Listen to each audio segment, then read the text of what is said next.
So good evening, everyone, and thank you so much for joining this episode of Administration with Nancy. This is something that I do in my organization to give back to school owners, school administrators, and school managers. And so we have free webinars once in a while. I need to make them more regular, but honestly, time has been a major issue. So I'm sure some of you have attended some before, and that's why you're here. And today we have an amazing guest, Rhoda Odigboh. I can't wait to have Rhoda. In fact, I'm going to go ahead of myself. Rhoda is somebody I like and love and respect. And it's not all of the time I use these three adjectives for one person, these three verbs, to say that I like, love, and respect the same person. But she's someone who's won my heart over the years from the first day that I set my eyes on her. Well, first, I'm going to talk about what we do at Pencil Smith before I bring on the delectable, intelligent, and amazing and phenomenal Rhoda. So I'm Nancy Pezu, and I'm the host of this webinar. I'm the lead consultant at Pencil Smith Consulting, and we are into managing administration and management. We consult, we train, and we also produce resources for schools to help them especially in administration and management.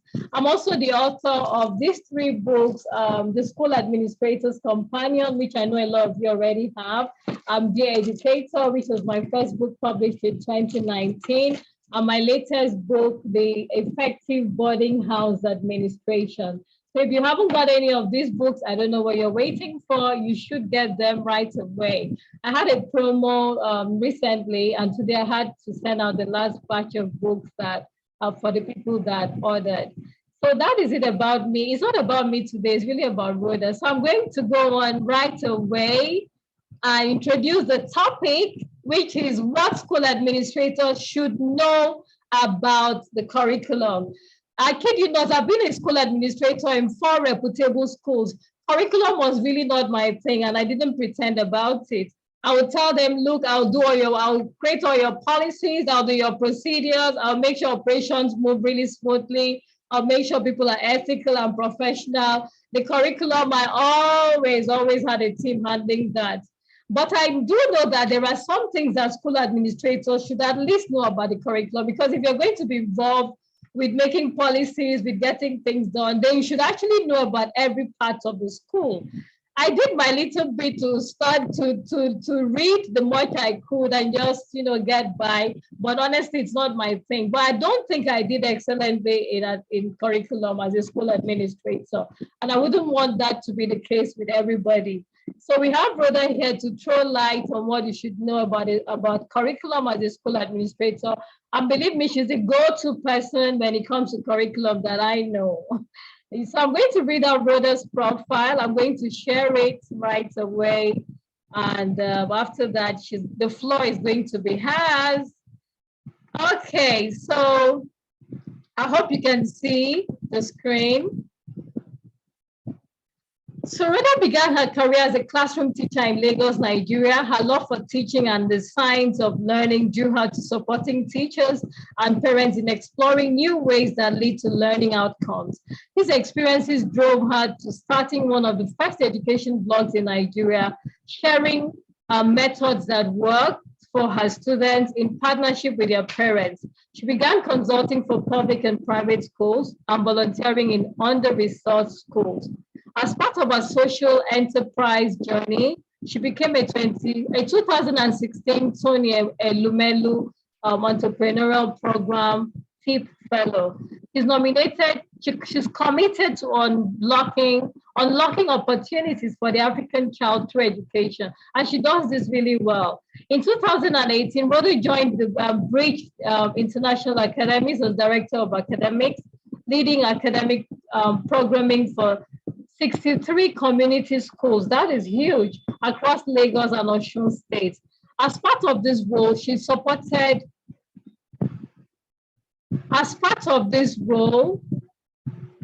sorry, I don't know, something just went wrong now. As part of this role, she supported a public-private partnership school project in Borno State, a school with children who suffered due to insurgency. She became Regional Director of Academics, New Globe, overseeing academic programming for government partnerships and development, instructional design, and other departments. Rhoda's experience includes launching and leading large-scale public sector academic programs under Edo Best and Eco Excel. She led the training of over 14,000 educators and school leaders for these programs. In 2019, she headed the team that conducted pre-pilot studies in Rwanda as part of New Globe's expansion into the country, which took off in 2021. Rhoda is the Vice President of Professional Association of Curriculum Theorists in Nigeria, PACT-PAIN. She's the co-founder and president of Learning Craft, an education organization focused on supporting the public and private sector in achieving inclusive and equitable whole school education systems towards nation building.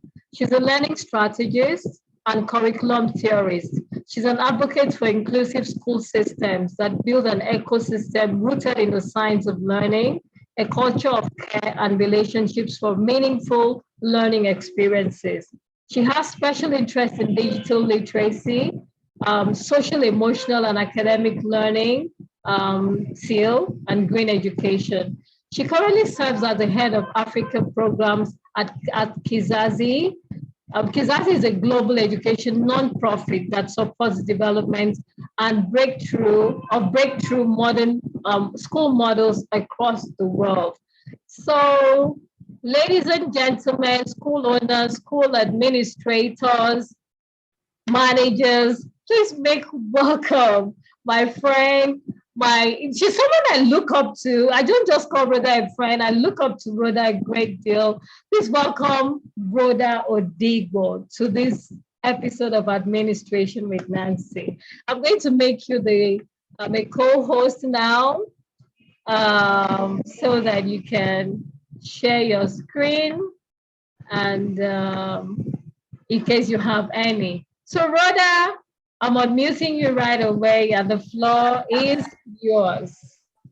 Good evening. Thank you. Nancy, you are just, I don't know what failed me to express who you are and what you've always been. And as much as Nancy has said stuff about me, it's as much as I can say about Nancy. And Nancy, you are an Amazon in the education space. Oh. Continue to shine bright. With your voice, with your words, with your actions, with your books, with your materials, with your counsel. We can't just be blessed in this country and in Africa to have someone like you. Thank you for everything that you do. I see how you're carrying this baton for school administration excellence, and I can tell you that that's one of the most difficult areas to penetrate and find innovation. So you're doing it in very interesting ways that I really just want to applaud you for all of that. So thank you so much for having me here. I'm going to assume that everyone here is either a school administrator, a budding school administrator, or someone who is interested in that as their pathway. So my conversations today will really be around those. And so I'm going to start sharing my screen, but some part of what you listen to as my profile is what characterizes what I'll be sharing with you today, which is that I am very interested in how science and data informs what we do in school. And so you'll be hearing a lot about that. So the science of learning is very important to me. Another aspect of school administration vis-a-vis curriculum that is also very important to me is the culture of care and relationships. That a lot of times we forget that that's a critical component of finding success in the world of curriculum. And the last part, but the most important part, is creating meaningful learning experiences. I want to say that again, meaningful learning experiences. So that's what I'm going to be doing today. A lot of what you're going to hear is going to rush at you. And I would not apologize at rushing at you at all. And the simple reason is because curriculum is a field in its own. And to break curriculum into an overview is to walk you through a course in the university. So what I'll try to do today is create a learning experience that will rush at you, but will give you specific bite-sized information and tools that would help you to do what you need to do. And at the end of this session, we'll be talking a lot about what you have learned and what your next steps are going to be. So I'm just going to go right away into it. I would want to start this way. I want to start by you sharing. First of all, you taking a moment to pause, relax. It's been a long day, I know. And that you're here today to learn at 7 p.m. is a testament to who you are and how hungry you are for improvement, for constant growth, and for learning. And I like to call myself a lifelong learner. And that's the only way to go. They say the day you stop learning is the day you die. Yeah. So let's take a moment and reflect. For 1 minute, I'll give you a moment from, this is 7:15. At 7:16, start typing what you understand to be your own definition of curriculum.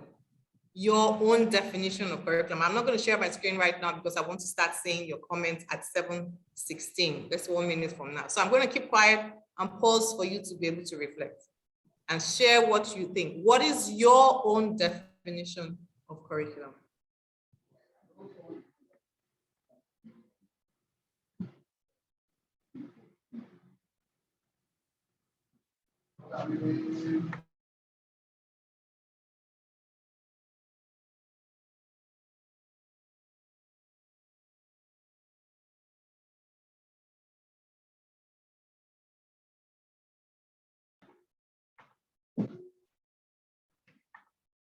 We are waiting for the comments. Please type.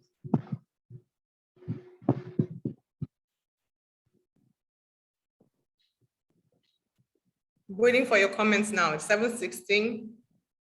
Your own definition, yours. Do not Google it. Your own definition in your words, the way it sounds to you, the way you interpret it, the way you understand it, the way you've experienced it, the way you have worked with it, your own. Your own. Thank you, Oyemwen. Total learning experiences a child gets from the school. Amazing. Thank you so much for being the first person to step up. Membis Kazo, what the government or school wants me to impact to the students or pupils. Thank you so much for that comment. Beatrice, curriculum encompasses the entire pattern of running an academic process to achieve an effective teaching and learning enterprise. Interesting. Curriculum is all a student/pupil learns in a particular program. I like some of the things I'm seeing, all and total. I like those words. Curriculum to me, Juliet, is a series of learning instructions put together after careful study of developmental needs. Juliet. They say wahoo. Idowu Kemi. It is what the government wants her citizenry to learn at the appropriate level. I'm hearing a lot of government, which is good. It's good. I'm hearing that curriculum is often guided by regulations. And so I love what I'm hearing. Today, I'm not going to give you a definition of curriculum. I may mention it in the course of this conversation, but I'm targeted at the goal that Nancy has given to me, what you should know. So I won't be giving you a definition. At some point, when we are done, you will take your comments and see whether you still have that same definition. That's going to be a reflective practice. Clementina says, I think curriculum encompasses everything that learning requires, whether by government or individuals. Thank you so much, Clementina, for sharing that. And thank you so much. I think I'm going to start sharing my screen. And thank you so much for covering and engaging here. I see one last one, maybe I could just read that. Curriculum to me is detailed. I like that word, detailed. Detailed learning content to be covered over a certain period of time. All right, let's get into it. Great. So the topic I have before me is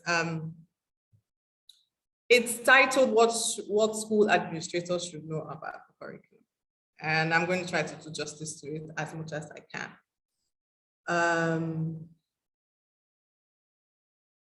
All right, so what school administrators should know about the curriculum?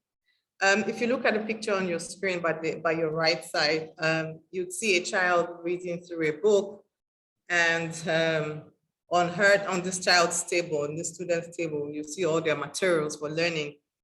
And this child is scanning through that book and seeing beyond the book, and seeing all of these, what you can call icons below them. And there are many ways to interpret it. You can interpret it as the way a student wants to engage with the material that they're looking at.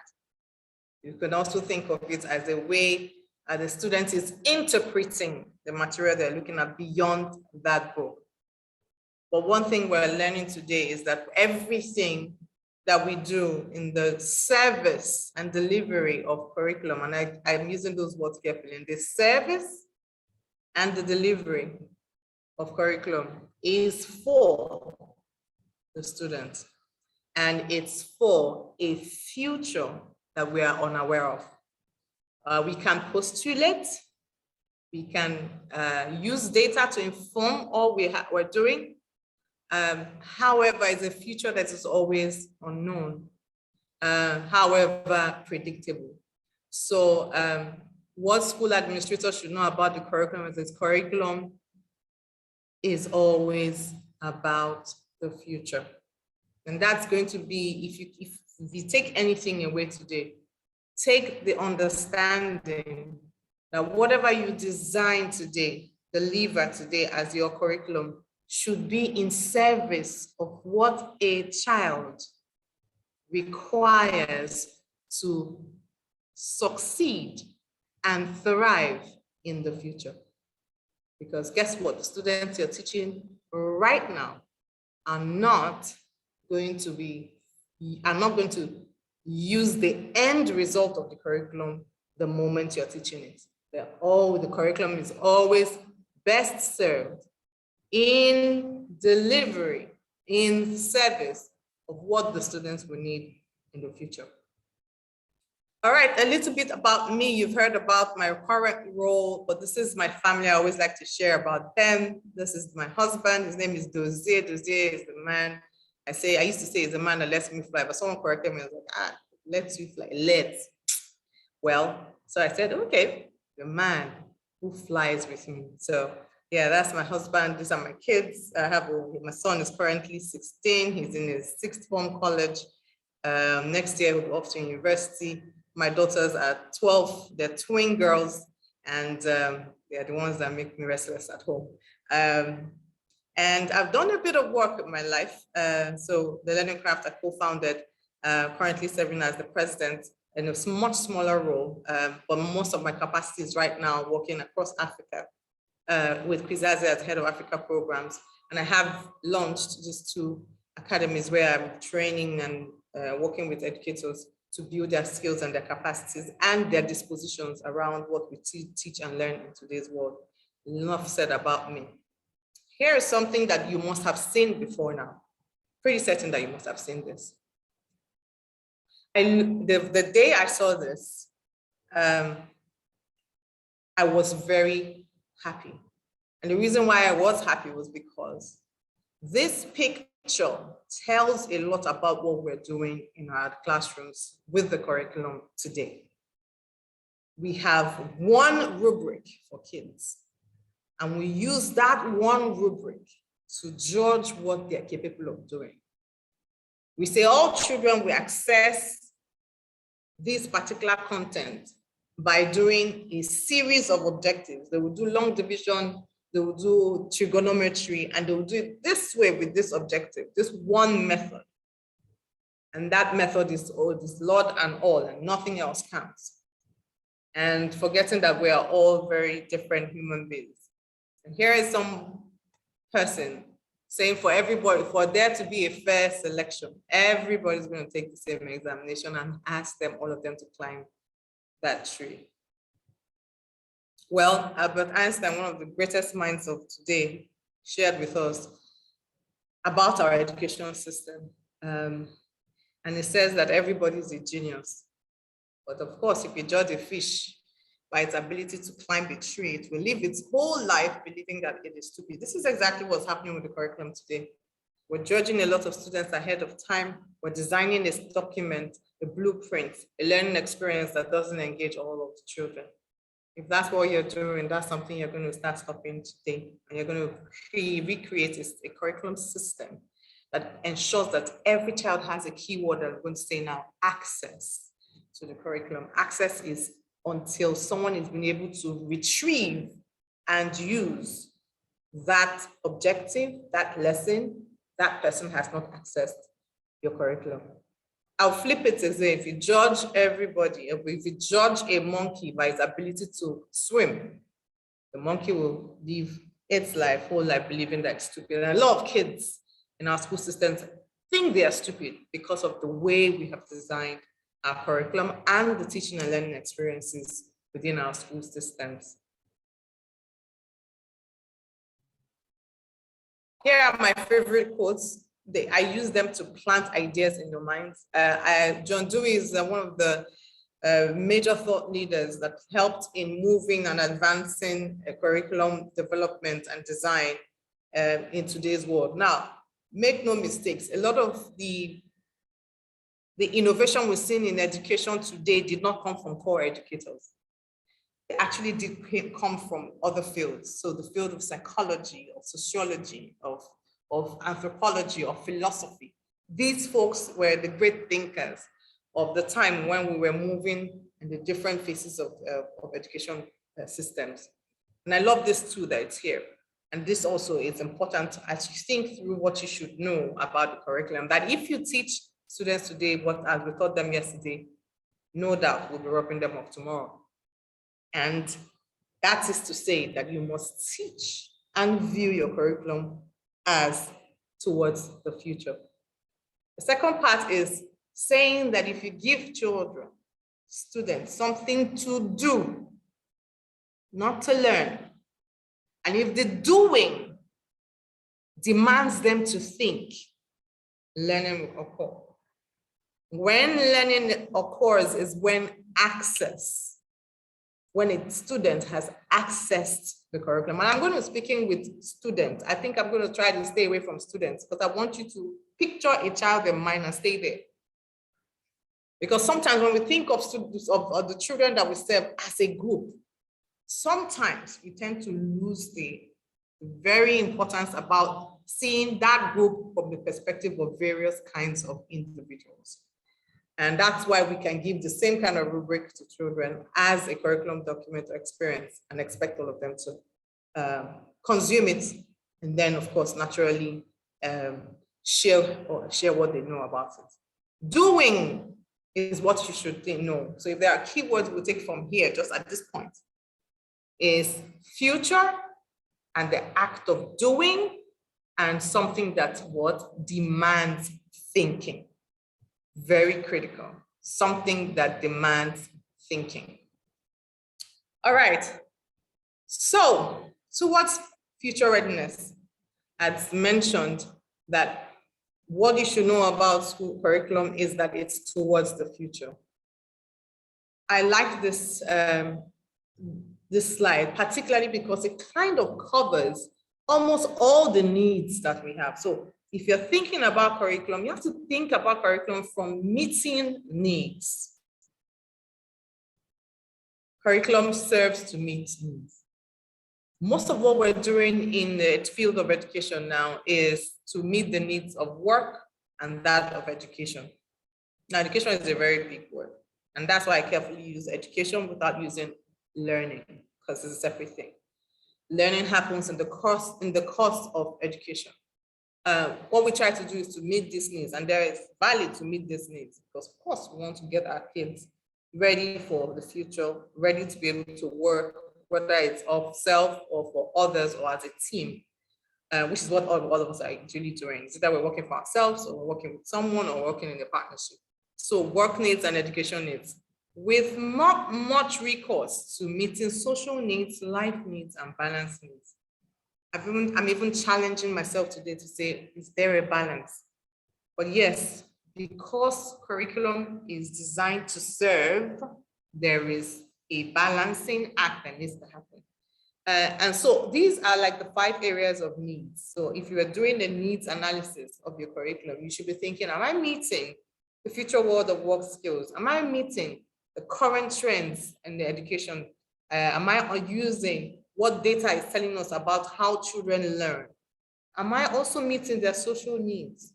Am I meeting life needs? Am I actually looking at this human being as a person within the society to meet one that is supposed to be looking for self-actualization? Because at the apex of Maslow's hierarchy of needs, and I'm sure quite a number of you know this, is self-actualization. That's when one begins to find a place of meeting their life needs. And then balance. How do you manage between your work, your learning, your need for socialization, your need for self-actualization, and all of these things coming together? Curriculum actually is supposed to be serving in that space of balancing. All right.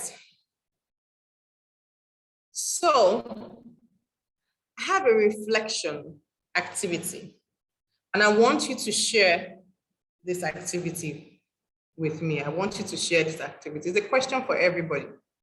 And this question goes thus, just as you're seeing on your screen. What would you consider is the most important in education? There is a missing letter, and you can replace each of the letters in the red in there. So what would you what would you fill in with? Would you fill in with N as the most important in education content, S as the most important in education as contest? And maybe I should give a little background around contest. How contest is, this need for performance, the performance-based kind of education. So I keep it there. And then X, context. And this is also, think of it this way. This is also what's basically connected to the question, to the question of what you should know as a school administrator about curriculum.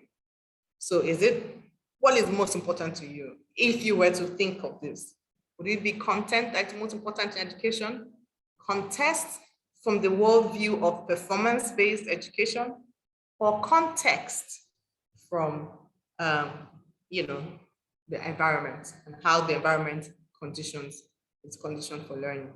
So fill in as you share. What I'm going to do is I am going to take and write your comments, and I'm going to write it in the next slide right here.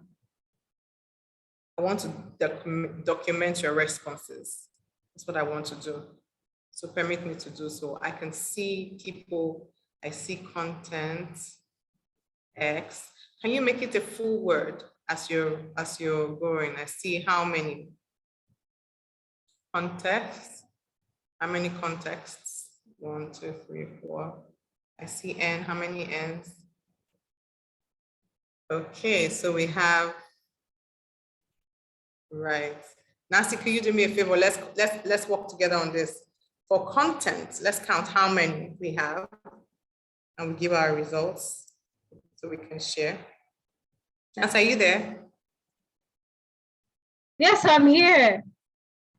Yes, let's count. Could you help me count how many of us are placing our bets on each one? How many N's do we have? How many contents do we have? How many contests? How many contests? So we'll give you a moment to finish this. Maybe I should even join on my mobile as well. Let's see. So I can use my mobile to track your comments. Yeah, I'm going to do that now.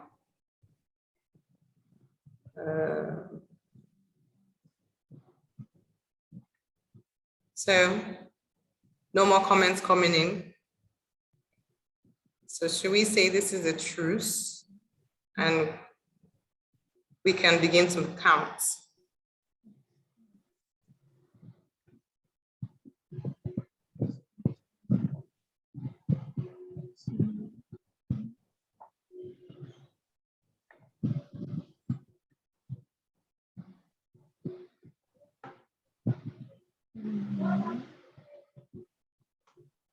Okay.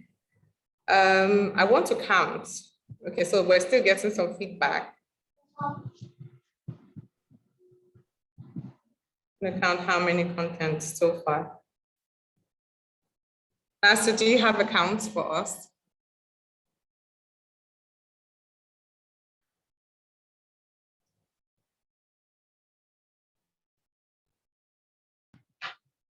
Okay, for content, I have 4 plus 4, that's 8, plus 8, 16, 17, 18, 19, 20. And then for context, 11, 12, 13, 14, 15, 16. Okay, not everybody answered. I think we have a total of 36 responses. Yeah, 20 said content, and then 16 context. Okay, another answer just came in. Okay, I'm sorry, I'm not sure if I got that. Did you say 20 said content? Content, yes, 20 and 16 context. Okay. Two more just came in. That would be 21 now and 17. So 21 content and 18 context. Okay, it's almost a tie, and no one for this contest. So that's a 0. Fantastic. Interesting. Interesting. Well done, everyone. So here's our results. We have content, 21 of us saying that content is what's most important in education. This was the question, what is most important in education? We said content, contest, or context. And here's our results. We have content, 21 of us saying content, none saying contest, and 18 saying context. First of all, I want to celebrate all of you. I don't know how to celebrate it, but maybe I'll celebrate you with the love chair. So this is the love chair we loved. This was my favorite chair when I was working at Bridge. We would say, we'll go this way.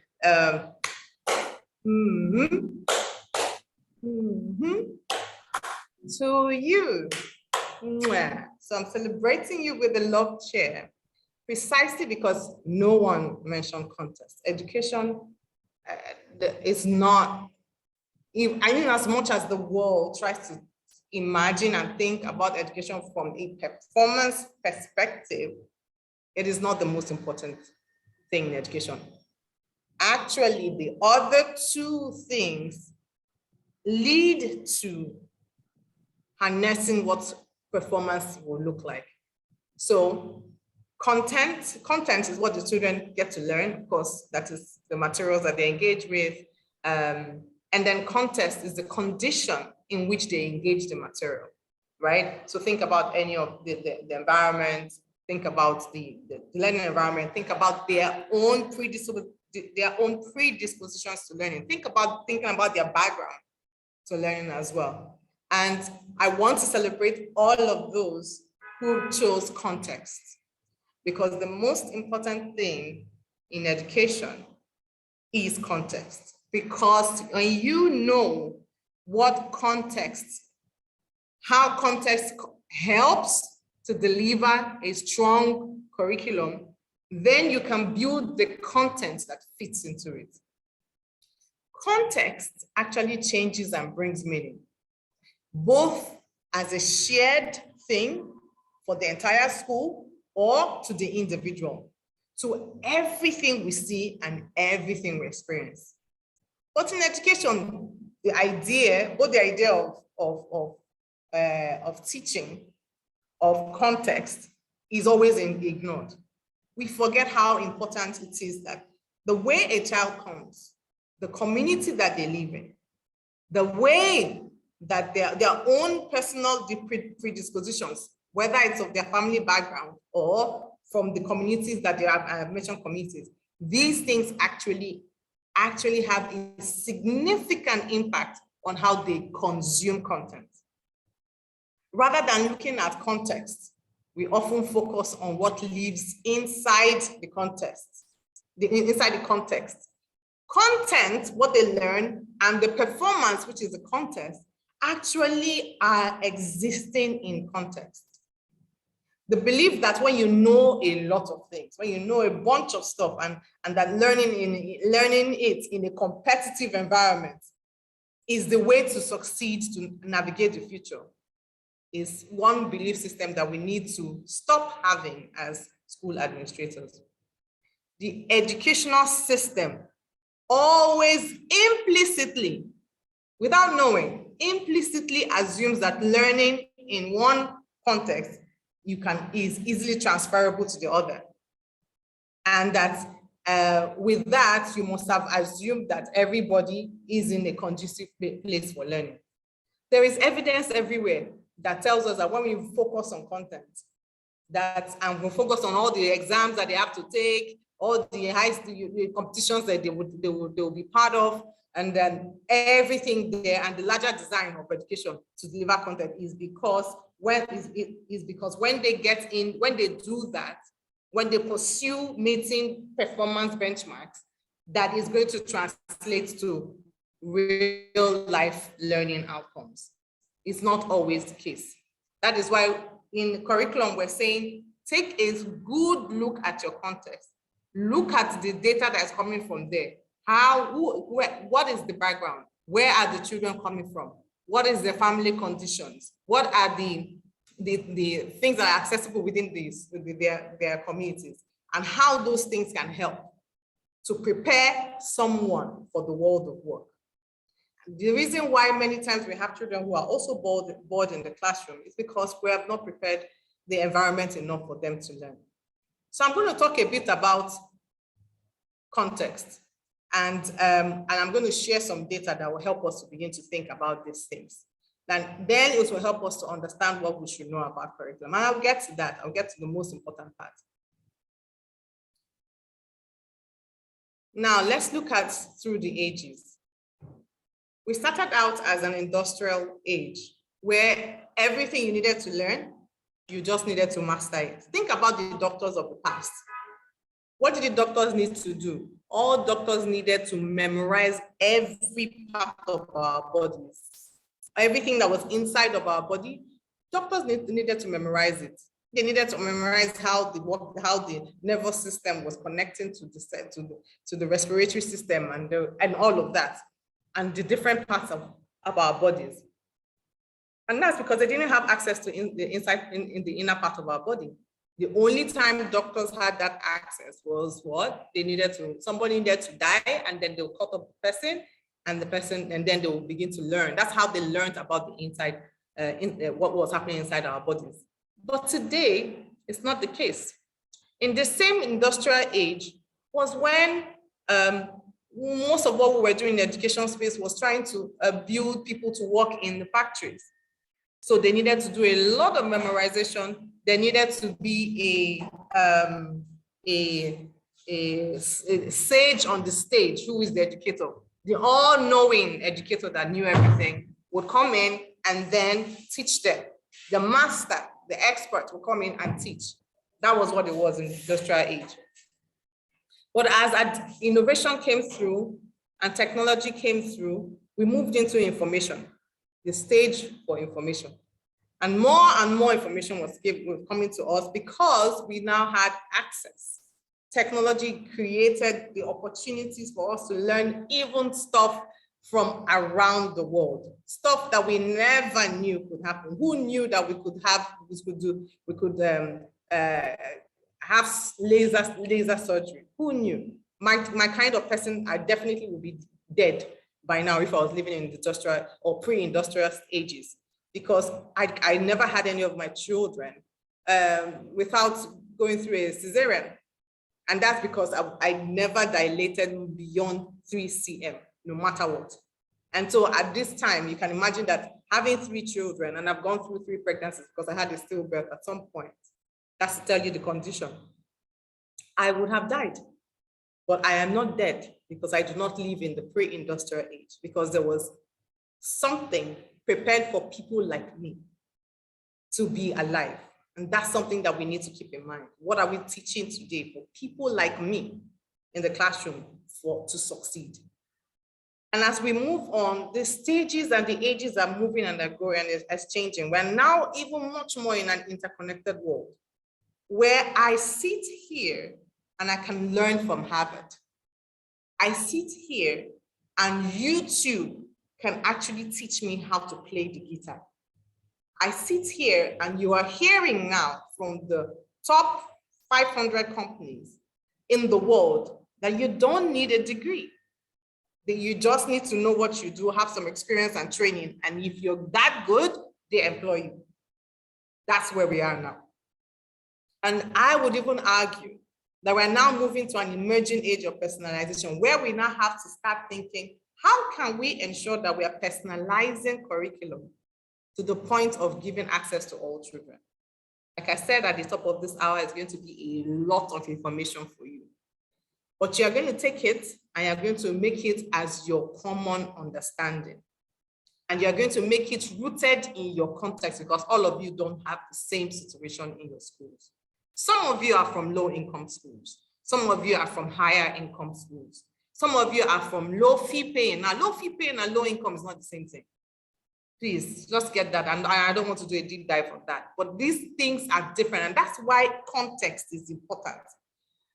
Even the community of parents you serve are not the same. Some of you are 7 parents who don't give 2 hoots about education, while some of you are 7 parents who education is very important to them.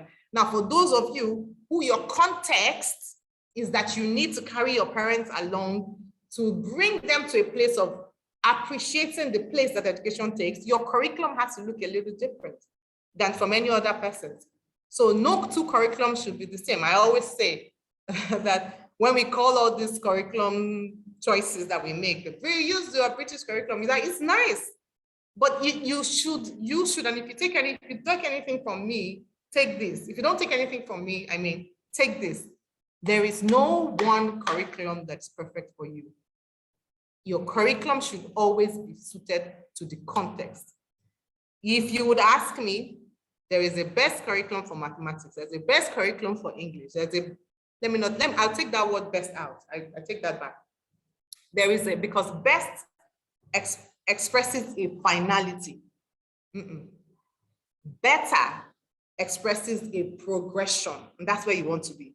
So there is a better curriculum for mathematics. There's a better curriculum for English. It's better curriculum for civic education. Better curriculum for the different subjects that you have, that is an offering in your school. Hence, you should be looking at those. Let data inform what you do. Which curriculum is considered the better one for teaching mathematics? Right now, from what we know from data, we're seeing massive gains, almost 2 years in addition of any country in the world from Asia.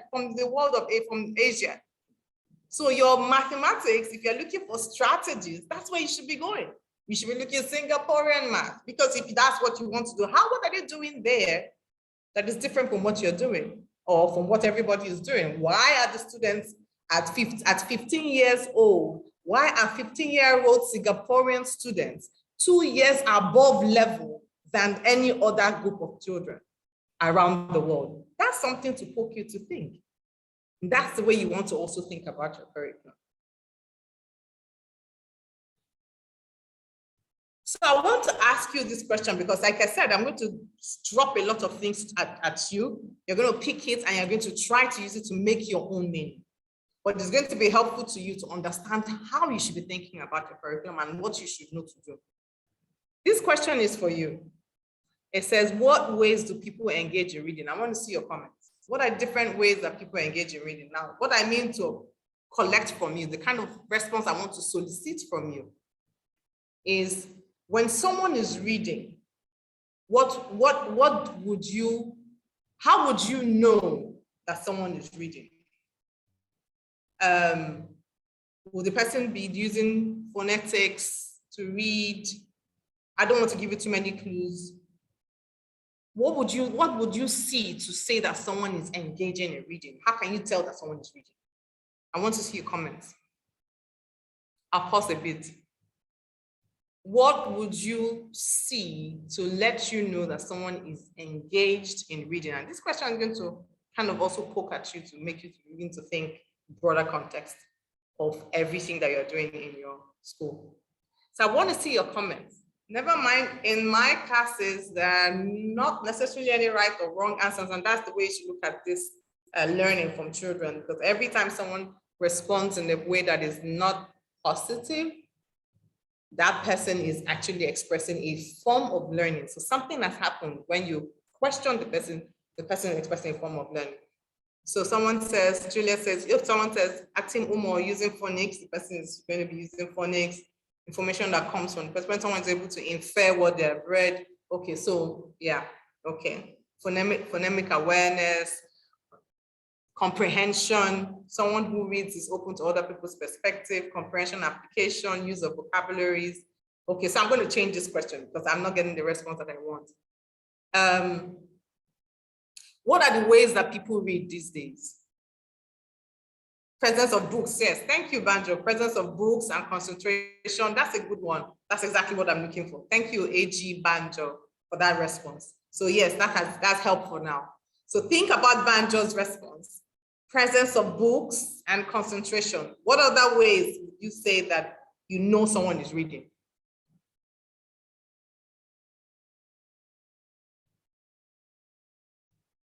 So I like the comment around someone who speaks for me. I get that. But now maybe it's my fault. I'm not asking the question very well.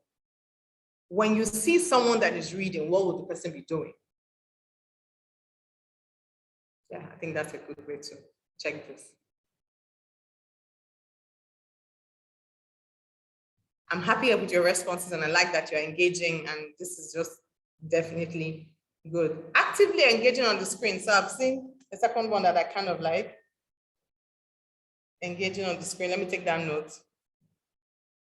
Okay. And Banjo mentioned concentrating. There with a book. I like that, Clementina. Taking down notes. Good.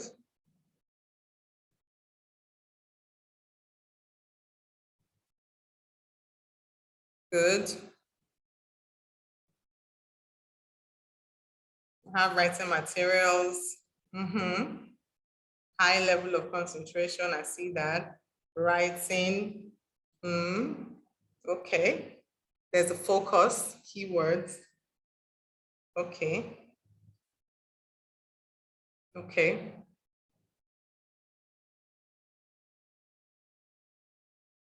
It's a good voice. Okay. Not reacting to distractions. Nice. Okay. Attention. Okay. Okay. Making inferences. Okay, I'll take that. I'll take that. Okay. You'll talk about books. Okay. So here's where I'm going with this question. And thank you everybody for all your amazing responses. They're amazing, actually, and you are amazing. Thanks for thinking out. And you know what you were doing? You were really engaged with the question about reading. And it tells me that you do know a lot about what happens when people read. There's a lot of making inferences, there's like an improvement of vocabulary and improvement of research skills. And I can see someone, it's a comment from Margaret, and it says, one who reads with understanding expressed in body actions. Yeah, the more you read, the more you're better you with using your punctuations. And I see all of that. So it tells me that you guys do know, I mean, you folks know quite a number about stuff about reading. But my question was really just trying to question, the way we understand reading. Did you know that someone who is listening to a story being read is also reading? Say yes or no in the comments. Let me see. I'm looking at the comment section. So someone who is reading an audiobook, who is listening to an audiobook, is that person reading? Let's use that. Someone who is listening to an audiobook, is that person reading? I see all your yes. You guys are like the very best. You are the very best. You are the very best. And I really applaud you for your responses. Yes. And this is where, I'm going to leave this comment. I often leave this comment everywhere I go. People, you have to always know that reading and comprehension are totally different things. And even though comprehension comes as a result or is an outcome or a learning outcome from reading, because reading happens and then comprehension comes, they are different things. The skill of reading and the skill of comprehension are completely different. You don't require the same set of brain cells to read and to comprehend. For comprehension, all you need to do is to hear. You can hear it, and from a hearing, you will comprehend. You can read it, from reading, you could comprehend. Hence, whenever you see that your assessment of a child's reading skills is purely based on comprehension outcomes, then there is a challenge, because those two are not the same. Because a child cannot read doesn't mean they cannot comprehend. And that is the way you look at everything else that has to do with the curriculum. Just because one set of methodologies is not suited to someone or a group of people does not mean that the next set of methodologies would not matter to that person and lead to the same kind of learning outcomes. Hence, anytime you're doing your English and it comes to reading and comprehension, what should not happen is that assessing your children should come from assessing your children's or your students' comprehension should come from only reading. It should also come from oral reading. That is the part of comprehension. Hence, the children don't all have to fail. Just to plant that idea in your minds. And I'm grateful to see all your responses here. I'm grateful to see all of them. Thank you for sharing. So we're going to move on to now the most critical parts of today. And I want to share some data with you. Because you see, the only way you can, and what you should know really about your curriculum is that data should inform what you do with your curriculum. That's it. If that's another thing you take out today, take this out. That whatever you choose as your curriculum should be informed by data and some facts that we have now out in the world, particularly for the children that we're serving, because we're in service. Did you know that many jobs that we have today will disappear slowly? Look at this data from the World Economic Forum, and I'm sure all of you know the World WEF. You're school administrators, so you should know. I mean, school administrators, first of all, let me drop this one too. If all you're reading is about education, you're making a mistake. You are not supposed to be doing that. You're supposed to be a wide reader. If all your interests, every time you have a downtime, it's all about education, the field of education, you're also missing something else. You should be interested in the world of work, because the world of work is what you are doing right now, and that's what should be part of what you're teaching and designing as your curriculum experience for the people that you're serving. I have wide interests, and they've always helped me because I like to think of myself as a synthesizer. I take the information of anything I'm seeing, whether it's I'm watching a Nollywood movie or a Hollywood movie, or I'm listening to some music, or I'm looking at what's happening at the World Economic Forum, or I'm watching football. There are always things that are connected to our classrooms. Here we're seeing some data, and I'm going to rush through the data points. In 2015, these were the skills that we were told are the most needed skills: complex problem solving, coordinating with others, people management, critical thinking, negotiation. If I would say anything, negotiation is one skill that we now need in Nigeria due to the insurgencies that we're currently seeing. We have to raise the children who are going to change the country that they live in, not run from it. That's your job. To raise a generation of Nigerians and Africans who would change the narrative for this country. If that's your vision, if you're going to raise the next set of administrators, presidents, governors, policymakers, and all of that, you want to raise one that is conscious of the needs conscious of solving the problems that we have as Africans and as Nigerians. So these are some of the skills that we're looking at that is most critical for us. Some of you, of course, you're hiring teachers, and I'm sure you know. If you look at 1 to 10 of these skills, how many of the teachers meet all of this? How many of the teachers are complex problem solvers? Is that not what you need?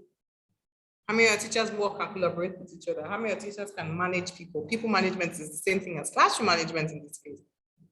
How strong are their classroom management skills? And some of these are the skills that are becoming much more needed in the world of work.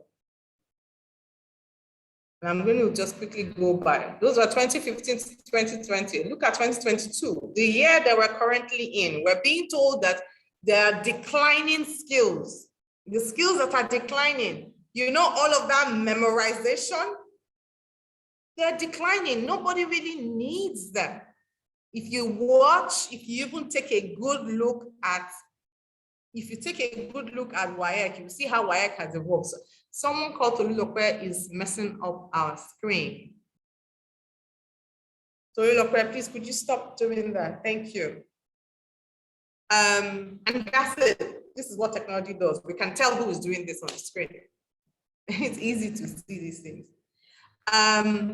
So we can see the declining skills. We can see that even an excessive reliance on just pure reading, writing, math, and activity. Those are not whilst they are basic and they must be there, as children advance and go beyond reading and writing and math problems, there are skills that are now required, and that's what your curriculum should be serving. Curriculum should be serving and what the growing skills outlook are. If you want to raise the next generation of inventors, that's what you should be looking at on your left. These are the skills that you want to groom: of reasoning, of problem solving, of emotional intelligence. We're raising children today that are having serious mental health issues. There are so many broken homes. Social media has changed the way parents work and manage their homes. A lot is happening. Parents are getting younger.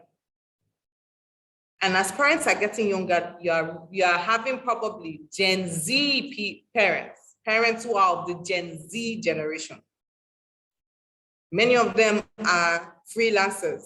They take multiple jobs. One has a regular job and she's still a social media influencer, or she has multiple businesses that she's doing. And you're expecting that parent is going to think about only excellence in mathematics as their life's outlook. No. But the more critical thing is for the child themselves. It's not even what the parents think. It's the child that you're raising within your school. How do you ensure that these kinds of skills are critical and are being grown to your skill? Now, towards 2025, the same set of things are happening. We're looking, I'm going to try to clean up these lines from here. Give me a moment. The same set of, I'm going to stop sharing and start sharing again. Sorry about that. All right. For 2025, again, like I said, I'm trying to ensure that I plan these ideas with you. Now, if you look below on the right, it says the type of skill. Again, it's problem solving, self-management, working with people, technology use and development. These are the main skills that are needed. Self-management. And under that world of self-management is where the mental health issues come. And we're not doing well enough by taking our social and emotional intelligence very as important as the way we teach mathematics and English and the other science-related subjects. We're not doing that.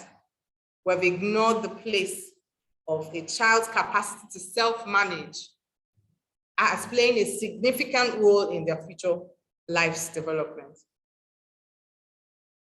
So I just wanted to share these facts with you because I find that they're very important in making sure that we understand a couple of things. I want to tell you about Isaac Harvey. Now, here's Isaac.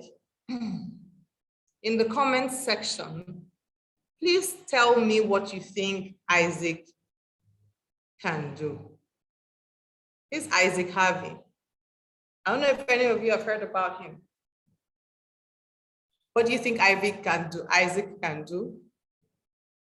Note that I'm not saying what Isaac cannot do, because that's something else. Your curriculum should live in the world of what the person can do. This is Isaac Harvey. Don't cheat, don't Google him. Beautiful, he can sing, amazing. Don't Google him. He can be a speaker. Now we're talking. These are things that I want to see, and I'm glad that most of you school administrators are thinking out loud and thinking in the right direction. Kemi, I see your statement. He can speak. He can be an influencer and a driver of motivational. Now you're talking, Margaret. Thank you very much. Thank you very much. Keep going. What do you think Isaac can do? And that is the way you view your curriculum. What can every student, every category of student in my school do? He can use the computer. Touch, very nice. He can use the computer. Who can tell how he can use the computer? This is high. Could be a motivational speaker. Thank you so much, Clementina. You're really engaging. Thank you so much. I like your comments. Motivational speaker. Someone has also said speech to text. Perfect. Perfect, Nancy. He can paint. Absolutely. It's a can-do perspective. I like the way you're all leaving comments. Audio typing, speech to text, that's what it is, yes. And I like that you mentioned that he can be an influencer, he can be an, think about it 5-10 years ago, would we have said this? But that is how education has evolved, and that's how curriculum should be evolved. Hence, if he can sing, if he can audio type, speech to text, why is that not part of the learning experience in your school as stipulated in your curriculum? It can be a team leader. Why is leadership not part of what is being incorporated or integrated into your learning or into your curriculum? That's what you should know about the curriculum. I'm not here to teach you theory. No, I'm not even teaching, we're learning together. These are things he can develop online courses. Absolutely. He can talk about his life experiences. Who knows? He can be an athlete, of course. Right? So great. Okay. Can be an author. Thanks, Nancy. Absolutely. Absolutely. That's as Isaac. Now I'm going to stop sharing here. And we're going to go to Isaac's LinkedIn page. Let me know if you can see the LinkedIn page. We're going to go through it.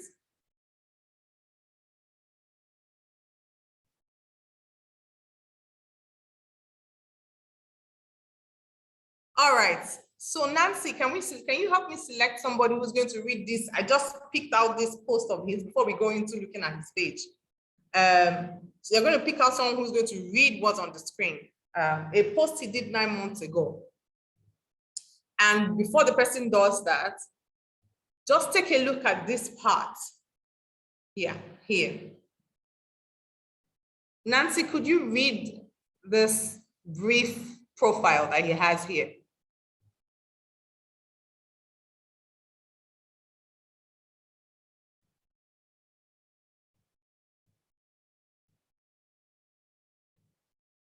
Nancy, I'm not sure if you heard me.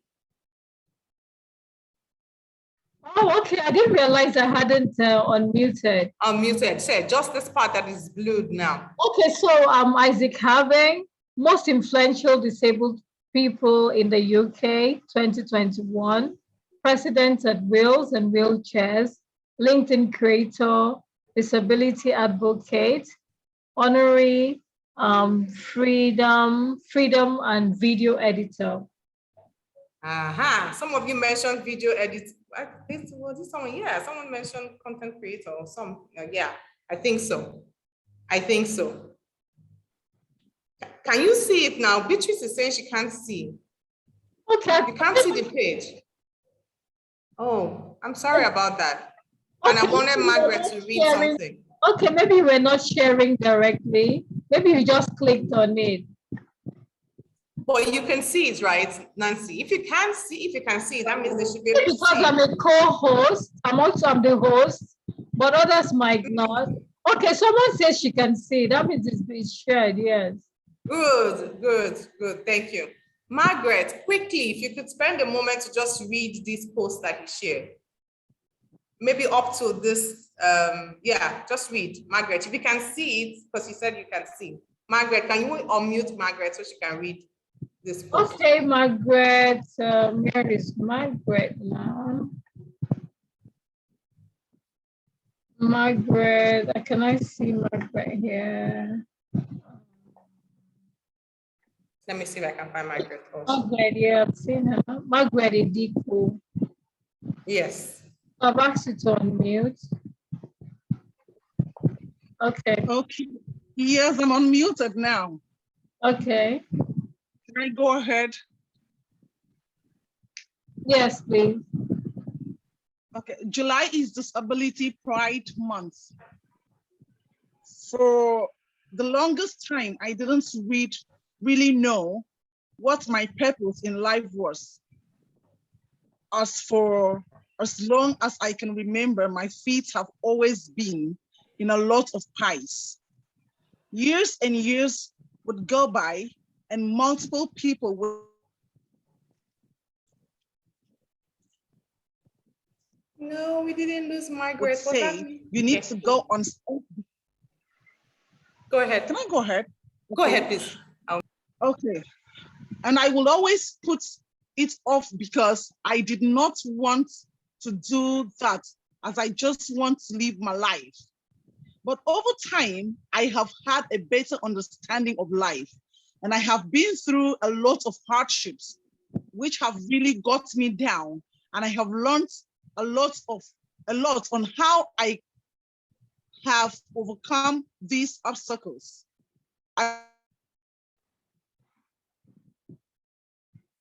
To myself, because if there is one thing I love to see now, is being able to change somebody's world for the better. I'm not here to change the world because I know I can't do it, but I know I can change as individual. And if I can do that to the point that it changes the world, the whole perception, I am happy. Please let me take that line again. I am not here to change the world because I know I can't do it, but I know I can change an individual. And if I can do that to the point that it changes the whole perception, I am happy. And from that one individual, I would love to see them take that knowledge to the next person in line, and then the next person, and then the next person after that. This is so that we keep on seeing a snowball effect happen. Am I inspiration? I'll let you decide that. Happy Disability Pride Month. Wow. Margaret, you are awesome. Thank you so much for reading so eloquently. Thank you. Thank you so much for that. I And if there is something that, I mean, let me know. Is he an inspiration? Please respond. In the chat section, respond. Is Isaac an inspiration? Is he an inspiration? Let's hear you. Now, Isaac is an inspiration. I can see all of you saying, definitely. I love that. Now, let's look at, thank you. Someone is raising their hand. You can leave the comment, please. He's more than an inspiration. And as you continue to leave the comments, just take a look at his experience. Currently, he's the president, Wheels and Wheelchairs. For 2 years, 5 months. He's the president of an outdoors activity sports club called Wheels and Wheelchairs. London-based skaters, rollerbladers, and wheelchair users. And we have we have them in Lagos. I often see them in Lagos. And I don't know about other states, but I see them in Lagos. Some of you mentioned he's a video editor. And actually, look at this part. LinkedIn helped him get this job. He's putting together spotlight videos and trailers for his community. For 3 years, he was a podcaster, a social media representative, video producer. Oh my goodness, I don't know where to stop. At his church, he was the information technology specialist, also a videographer at some news agency. Did he go to school? Yes. 7 Kings High School. And you have schools. So, with Isaac's story, and Isaac being in himself, being an inspiration to us, why are we not then preparing an education system for the children in our schools to be able to do these things that Isaac is doing, regardless of his disability?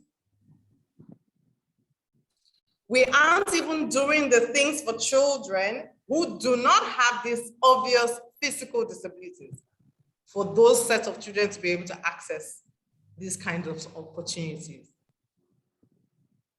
That's Isaac's story. Again, just to inspire you.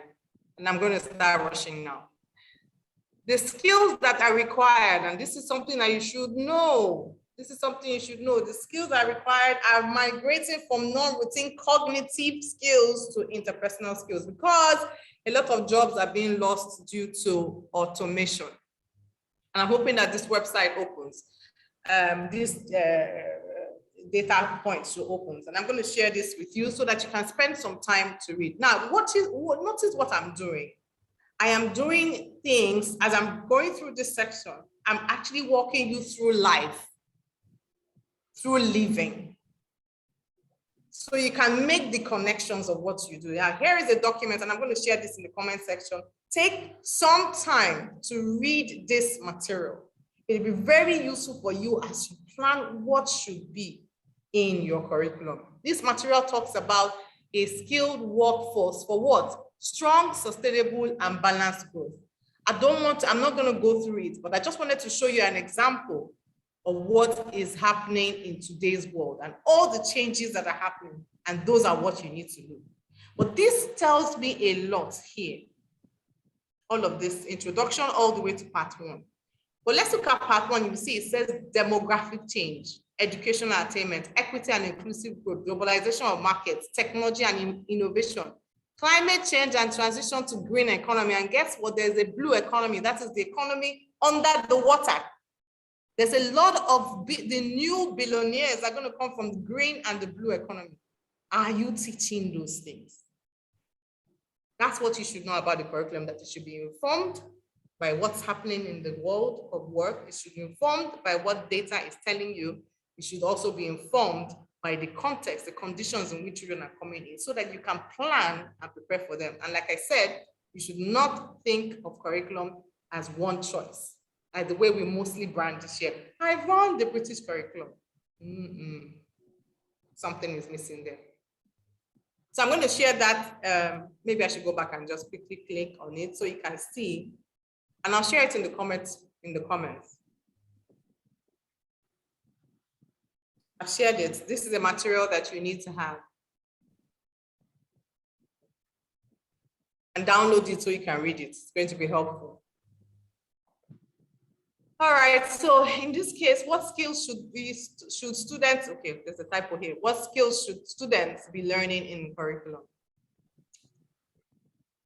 Now, this particular, like I said, everything you do with your curriculum and what you should know should be informed by information and facts and data. Now that we know that the world of work is going less about routine cognitive skills, that is all those skills that we know our kids are going to have anyway. And I'm talking because these are private sector practitioners as well. If it's in the government sector, the story is a whole lot of different, because there are literacy rates that still need to be dealt with.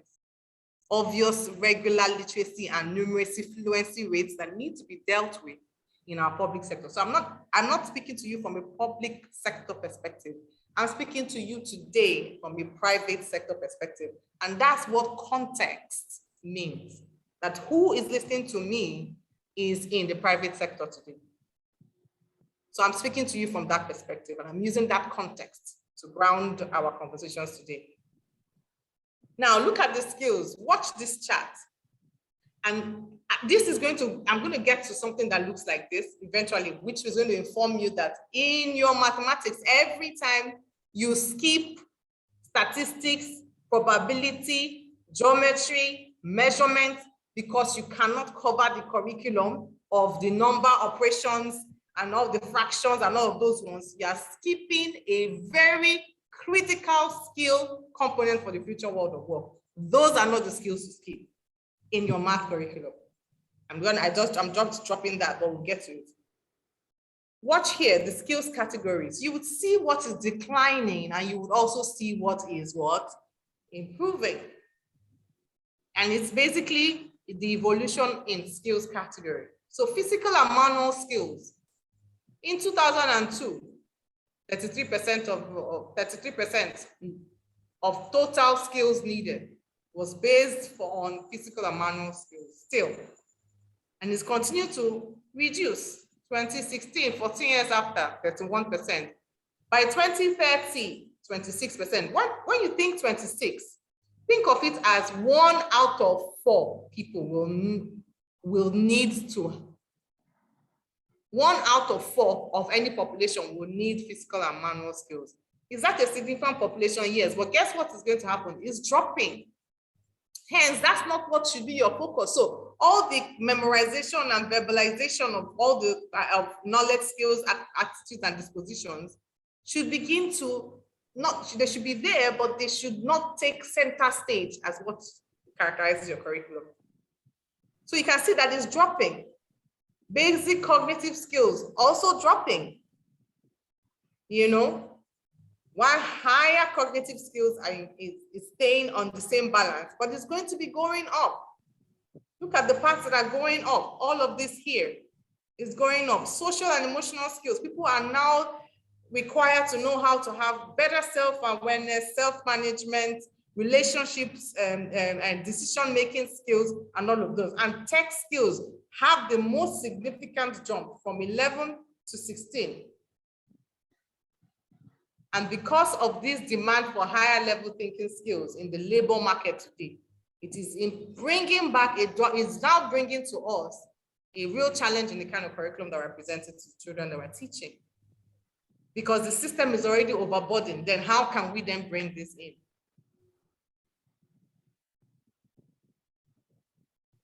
So let me ask you this question: what does your curriculum look like? Is your curriculum tailored to all of this? Be honest and see if you can answer in the comments. What does your curriculum look like? Does your curriculum be looking like all of these conversations we've been having?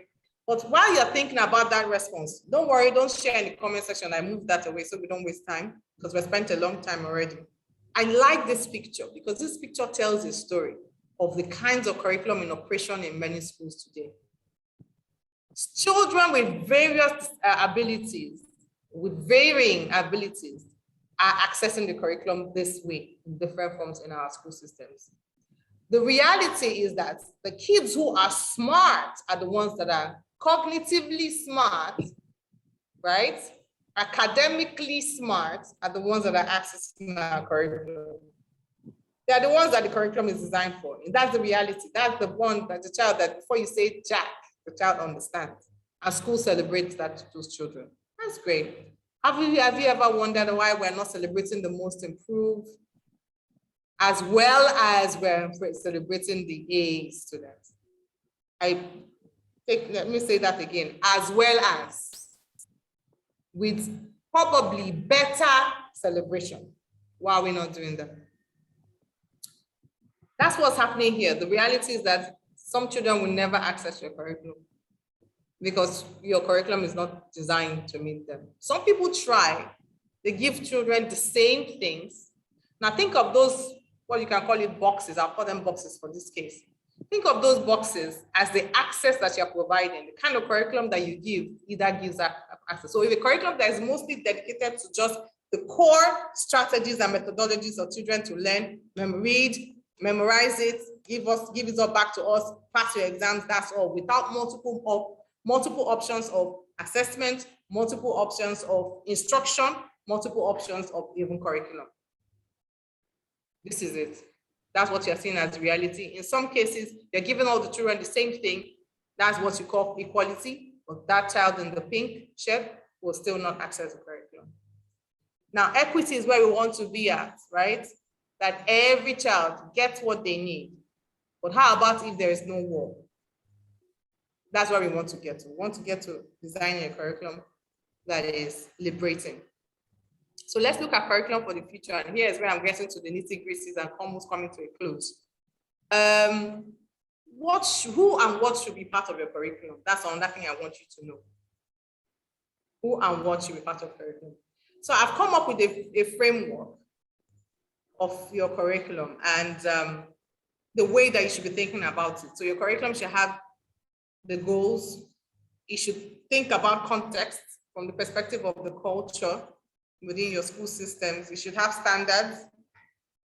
From the standards, you should derive the objectives. From the objectives, you should derive the skills that are needed. Then from the skills, there should be the instructional methodology. And that's where a lot of harm is meted out when we don't help kids access curriculum. So what we're doing is we are teaching with one method. And I don't want to go to the instructional part of things because that's a separate kind of conversation for curriculum. I can begin to give you examples, but I don't want you to deviate from the big picture thinking of what you should do. So this instructional methodology, then from there, you should derive your assessment. Now, assessment should be broad-based, isn't it? So your curriculum framework should determine what sort of assessment. You should have a diagnostic assessment, formative assessment, and summative assessment. Diagnostic is the one that a lot of schools don't do as part of their curriculum approach. At the beginning of every year, you should take what you can call a baseline of all the students that are coming. And using a competency, some kind of benchmark assessment that is internationally known. Let all the students take it. And at the end of the year, let them take it again, then tell the difference. That's a diagnostic assessment. That's something some curriculum, will have as entry-level tests, right? You say, give them the same kind of test at the end of the day. But these are things that should make up your curriculum framework. Then, of course, you should have a healthy social, emotional, and ethical learning as part of the curriculum experience. And then it should be, of course, future compliant and future ready. Now, here's something that we often ignore. Who are the people that should participate in these conversations on our curriculum? I know a lot of you won't want to hear it, but parents should. Because you know how? Just take a survey of where the parents are. What are their hopes and aspirations for their children? Take it so you know. With that, you know whether you're serving. What are their hopes and aspirations? These are part of the, I heard some of you responding to what you think curriculum is, and a lot of you mentioned government. Yes, you're correct, because we're bound by regulation. We're not bound by methodology. So where curriculum usually goes wrong is in the place of methodology. The curriculum is stipulated for you. I make bold to say that Nigeria doesn't have a curriculum, and please call me out on it at any point in time. I will see and speak my mind. I've said it to the NERDC openly. I've also said it at the National Annual Education Conference in Abuja. I will continue to say it until we do the right thing. But there's a document that is guiding. It's a guiding document. It's there. But how about you, and what should you do with that guiding document? How should you internationalize it if your goal in your context is for globalization? That's what your goal is, then we should do. Then a critical stakeholder voice is that of the students. And I'm just telling you things that you should know about your curriculum. Another structural framework you should think about is who is going to make up the team that is going to create. You should have a curriculum team. If you don't have that, there is an issue. If you don't have that, there's an issue. That's something you should know about curriculum. There must be a team that is dedicated to it. You need to, first of all, you may outsource curriculum at the beginning of the year, but that's it.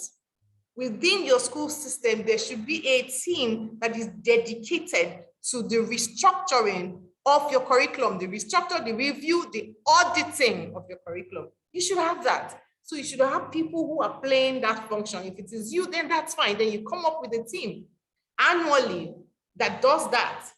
And then, of course, you can consult on how you should go about it, but that's it. It's in the world of consulting. That's where it is. And it should happen sparingly because you should use the information in your context to guide what you're doing in your curriculum. That's what it should be. That's what it should be.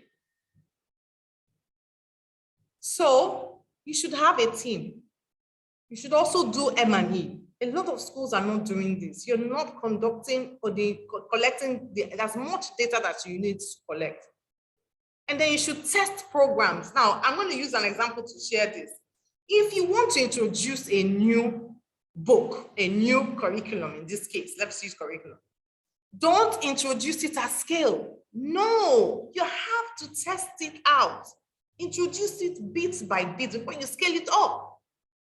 Pick a grade level. If it is lower level, test it out with lower level and find out whether it's different. Whether it's making any differences between this year you were not using it and the current and this year you're using it. Test it out. You should always test it out. Sometimes if you are bold enough, if you have two arms, test with one arm and leave the other arm and see which one is working. That's how you create a structure and know what really works for you. So you can have a feedback system that helps you to inform the best kind of choices you will make. And then you should have periodic review. Now this table you are seeing here, I wouldn't want to break it down too much, but I will just hover around it. So for example, when I talk about M&E, this is what I mean. At the very beginning, what are the things you need to do? So if you let's look at the blue parts. The program of courses for any curriculum. You have the curriculum and the syllabus. You have from there you have the units, from there you have the topics, and the topics of course lead to what outcome. Now, if you look at the program of courses, the first thing at the beginning is what is considered non-destructive evaluation / inspection. It's not because you want to name anybody or say any teacher is not doing well or someone is not performing well or your school is not performing. No, it's to know enough to inform what next to do. And so from there, you know what the current knowledge is, where the knowledge level that my students are, what are the problems, and how much do I need to update ourselves with collecting that quality of feedback. Then once you know what knowledge, where the current knowledge is, you will know where the gaps are. You will know what units you need to teach more on. I give the story of when we did, one time we were trying to make postulations about how the children will perform in common entrance exam in the next year. We clearly did a mock exam and we used that mock exam to check where all the students were. We knew kids who were in the red zone, green zone, yellow zone. And we also knew school-wide problems for that set. What were the topics that all of the children were red at? Those topics became the critical topics that were used to teach during the next prep for the exam. And in the next exam, we found out that they were not, that was no more their weak area. because we used data to inform the next set of topics to be taught, or the problem topics. There are some pedagogical approaches that you should definitely always have. And I call them my double I. These should always be part of the culture of your curriculum. You can Google it at another time, and I'm very happy to share this slides with you. I'll share it with Nancy, and she can share it with you. Opportunities for students to build their knowledge, to construct their knowledge, to work together, to make knowledge, to find knowledge by themselves should be part of the character of your curriculum. If that is not happening, there's a problem. Opportunities for collaboration, a lot of it, not the one that was there. Sometimes they will collaborate, sometimes they won't. Collaboration should happen every time in the classroom. There's something we do at Bridge there. It's still part of Bridge's culture. It's a simple way to collaborate every single day is a turn and talk. Kind of like what you do in the church. Turn to your neighbor, say X, Y, Z. But this time around, turn and talk is then turn, brainstorm together, give a question or give a prompt, ask the kids to turn and talk to each other, put themselves in a group. They should select a leader who will come up with their own idea. You don't know what you're teaching the kids. You can begin to leave a comment about what the turn and talk will do for kids. You can begin to leave those comments. Collaboration. That's one simple method and can happen every day. Integrative. You should always try to make sure that there are many points for reflection and kids are accessing their metacognitive. That is higher order thinking skills. All the C's that we're talking about, critical thinking, creativity. They're not big things. They're things that happen as part of your instructional methodology, but they should be written in the curriculum so that a teacher is supported on knowing how to do it. That's what you should know about your curriculum. You should know that you should follow a constructivist approach.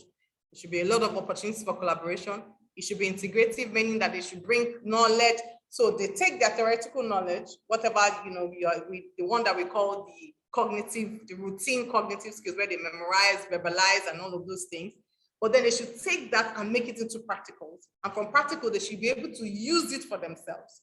And from using it themselves, they should be able to reflect and say, what are the creative ways I can express this? Another day, we'll go into instruction. Maybe Nancy will create a session for instructional methodologies, because this is not what it's about. Today is about. This is about you having the big picture of thinking about your curriculum. And then inquiry-based learning. You should make real-world connections every time you teach any content. I remember when my son learned mergers and acquisition. I recall that was a period when Diamond Bank and Access Bank merged to become Access.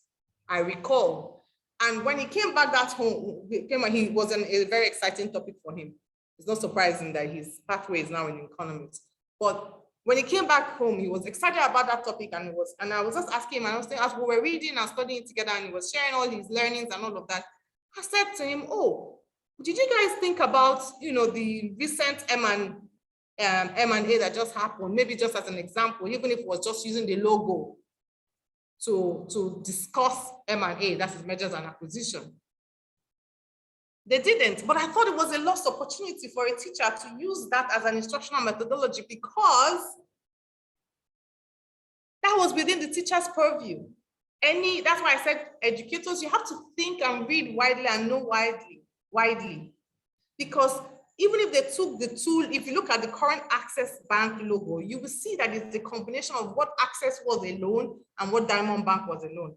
That for students would have made for a very concrete understanding of mergers and acquisition. Forget all the other principles there are, but it creates the mindset and the picture of how it works.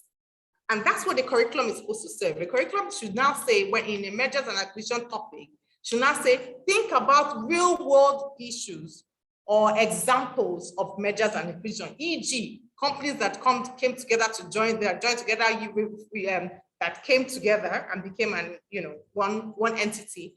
Think about use examples, samples of logos, of this, of that. That's what the curriculum should say.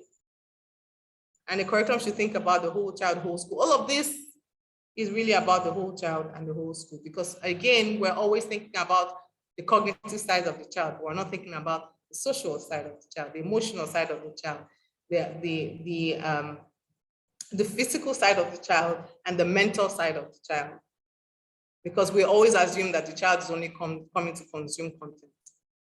And that's not all. Now, I have some examples for you here, and I'm just going to quickly brush. Now, for goals, you have traditional goals, right? Our traditional goals is for students to gain deeper understanding of content, for them to develop their collaborative skills, good for teamwork, for them to increase their knowledge, right? But for the future, what should our goals be? I would argue that our goals should be that our students should be agents of invention, innovation, and change in partnership with their communities. That's a goal that I would rather have. Because if I work from the purview of invention and innovation and change, there is no way the students will not gain deeper knowledge, deeper understanding. Because part of the journey to becoming an agent to becoming an inventor and innovator is that you are a creative thinker, that you are collaborative, that you have opportunities to change things, to solve problems whilst you are learning.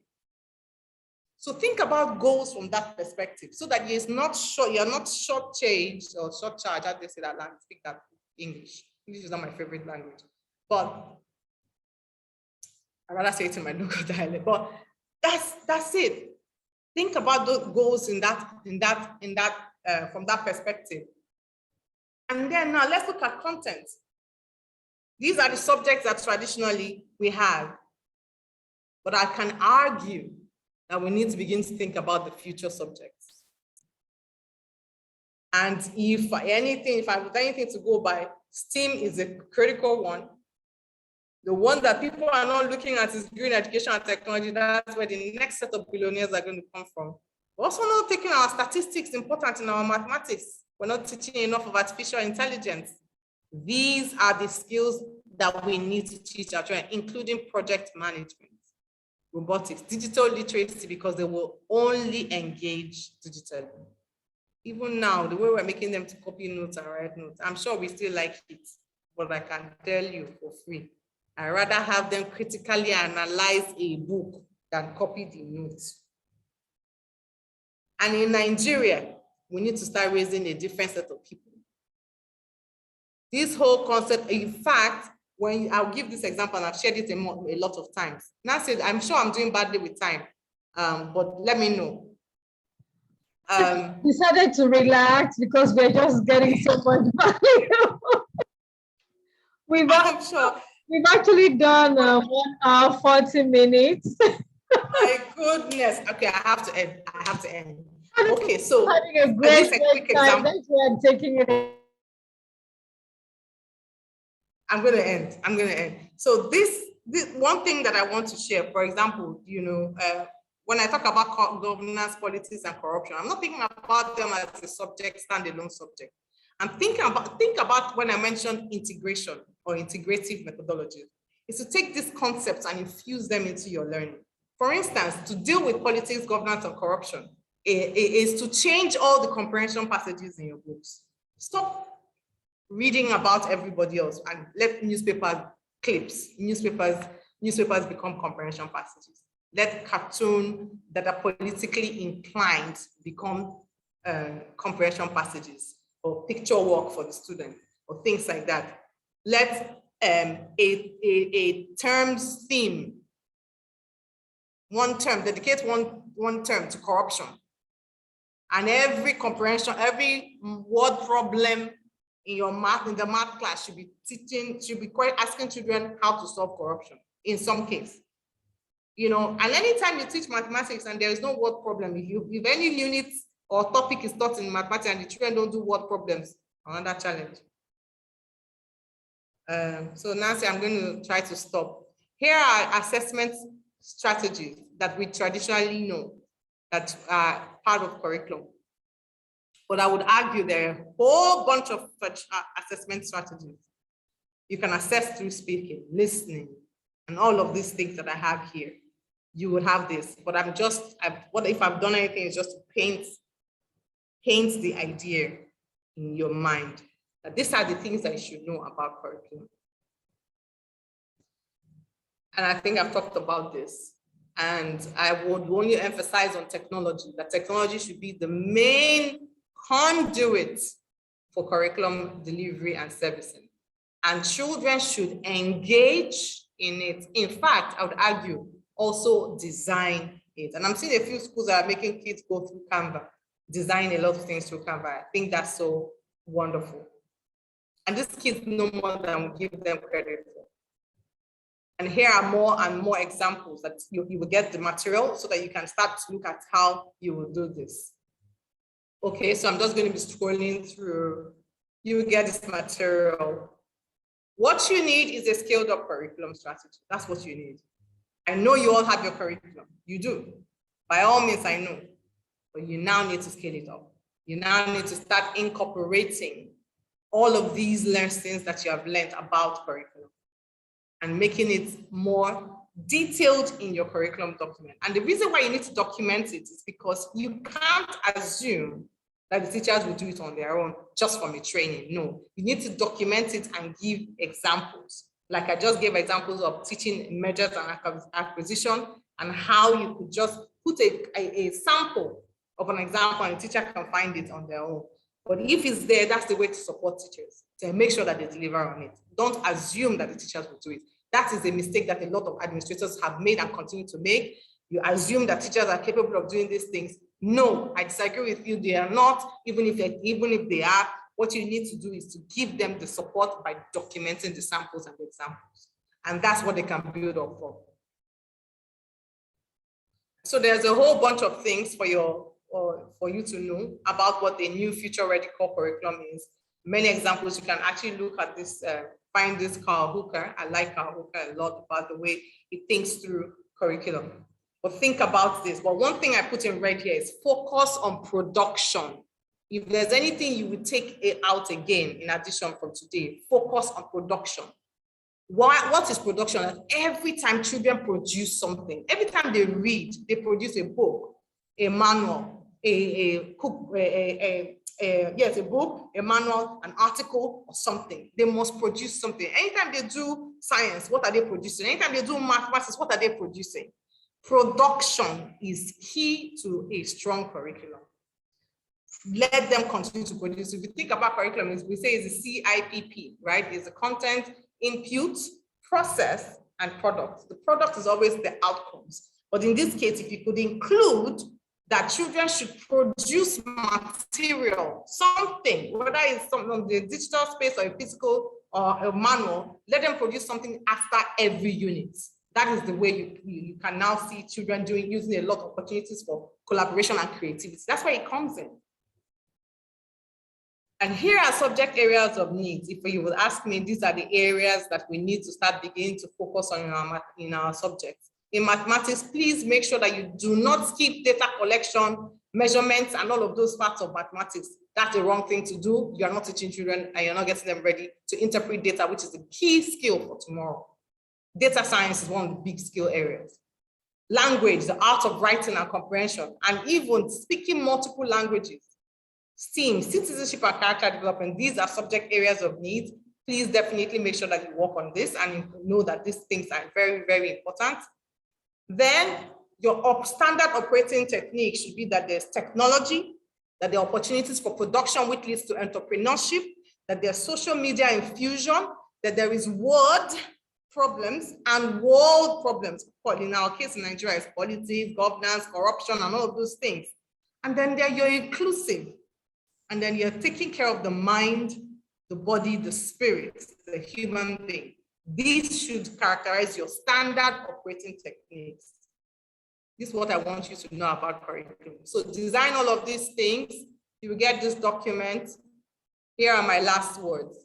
Today, we are not paid for muscle power, but mind power. It is not what we used to do with push wheelbarrow those days or work in a factory. No, it's the power of the mind that people are paid for, are paid to do.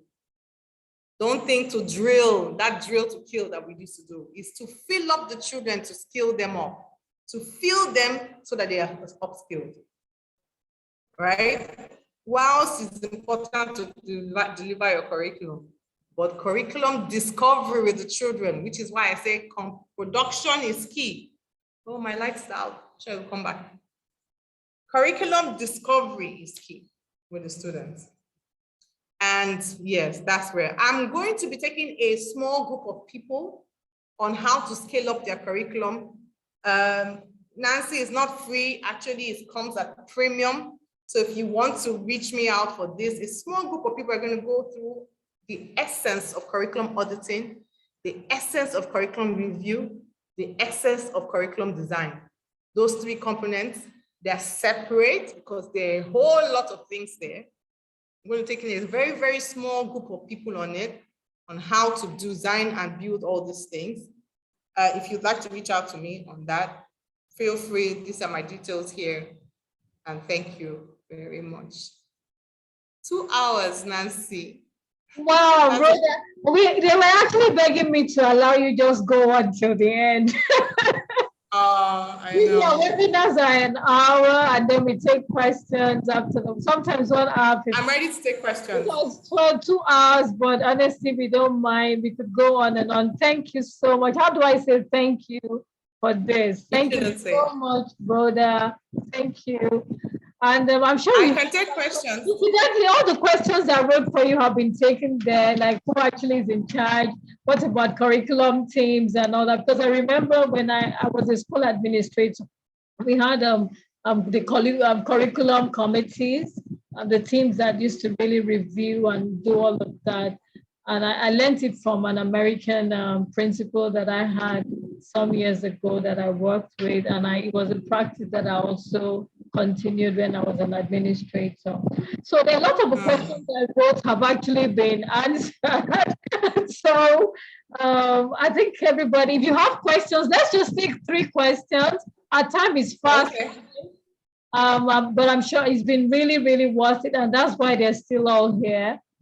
Thank you so much. So just have 4 questions. If you have questions, just type them in the comments and I'll read them out immediately to Rhoda and she can take them so that we can call it a day. But this has been so worthwhile. They're all saying, oh, very engaging. They're giving you feedback already. Thank you so much. And yes, we will send the slides to you. When she sends them to my email, I'll ask for all of your email addresses. I'll actually have this on my YouTube channel and I'll send in the link there where you can actually get the slides. I think that would be so much easier. Yeah. So thank you so much. Thank you. Okay. Osarugwe says, my question is, how do we scale up the preschool curriculum early years starting from age 2 to 5? Great. Juliet, I would like to have, maybe this is going to be helpful. If you could unmute Juliet, let's just have a little exchange. Again, this is how to learn. Let's have a little exchange.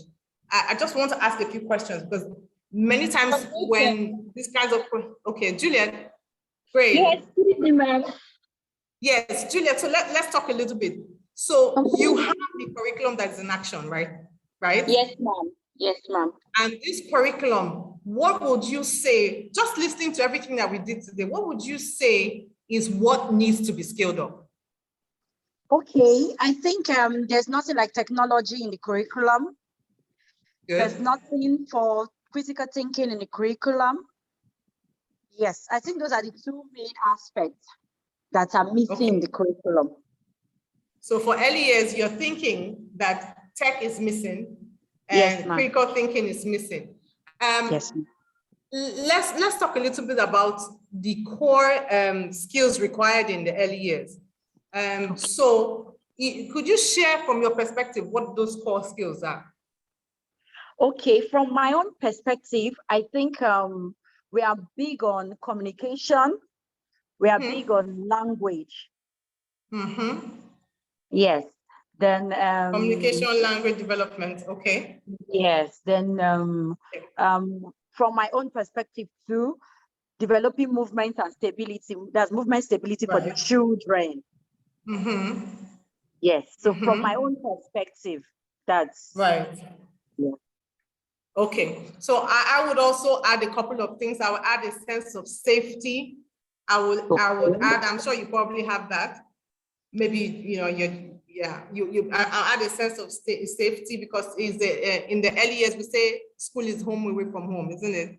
So Yes.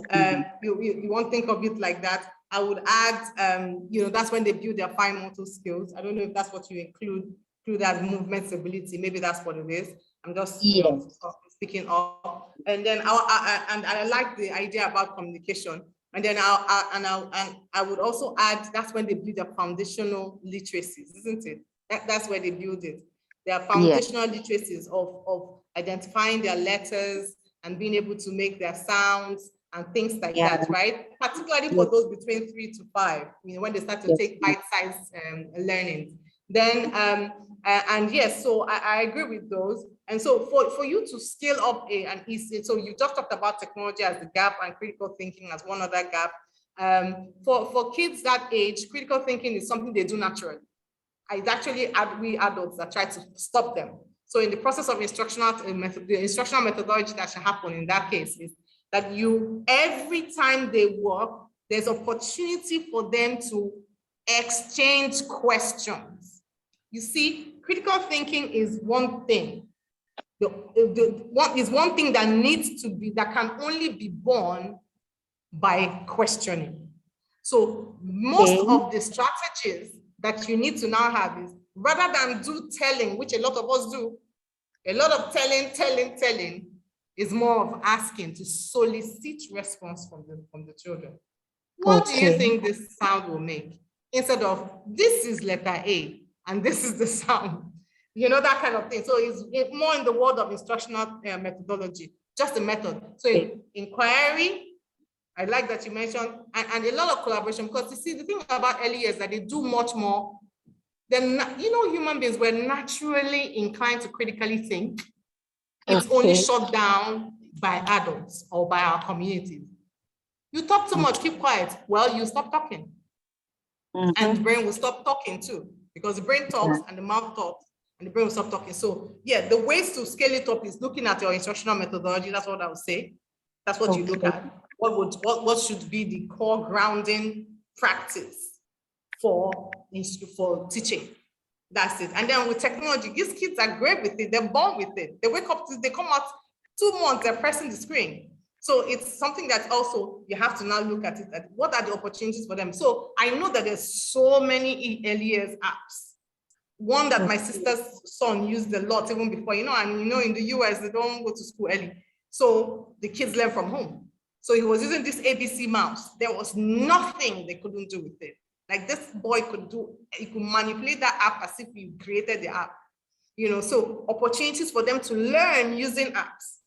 So sometimes you don't even need to teach. That day is what they're doing is using the app to learn the particular sound, you know, that kind of thing. So that's a way to scale up. You scale up using methodology, you also scale up using structure, right? So you use methodology and structure. What is the structure? In this case is what I've not mentioned. You're introducing technology.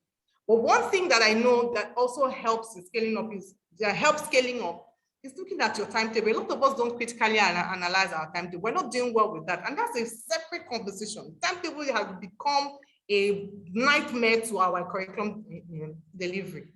You will see the timetable, not enough time for the child. You are busy doing activities that children don't need.